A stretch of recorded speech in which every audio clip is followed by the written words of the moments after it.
يعطيكم العافية. اليوم رح نعمل الفاصوليا الخضراء ورح أعرض لكم طريقة العمل.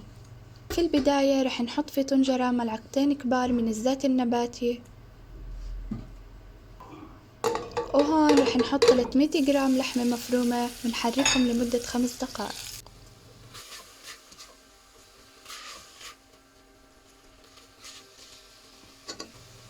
ورح نضيف 5 حبات ثوم مقطع،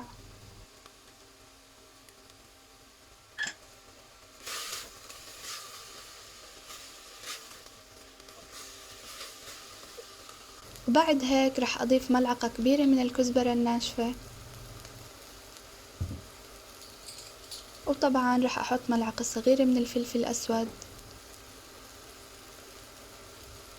وملعقة صغيرة من الملح. رح نحرك اللحمة بشكل منيح مع المكونات حتى يتجانسوا مع بعض.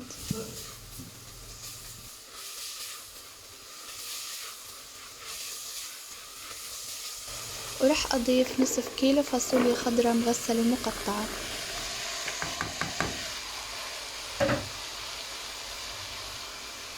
بدي أحرك الفاصوليا الخضراء مع اللحمة مثل ما انتو شايفين حتى تتجانس مع بعض.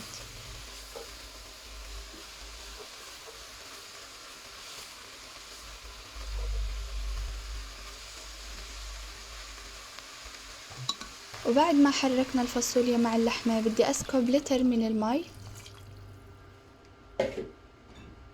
وبرجع بحركهم تحريكة خفيفة زي ما انتو شايفين. ورح أترك الفاصوليا الخضراء تغلي على النار متوسطة، وهون رح أضيف باكيت صلصة بندورة ونحركهم مع بعض. وفيكم تستبدلوا رب البندورة بكوبين عصير البندورة الفريش.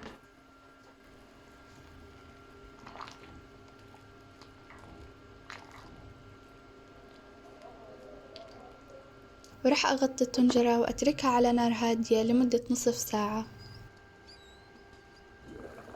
وهاي هيك الفاصوليا بعد ما جهزت رح نطفي النار عليها،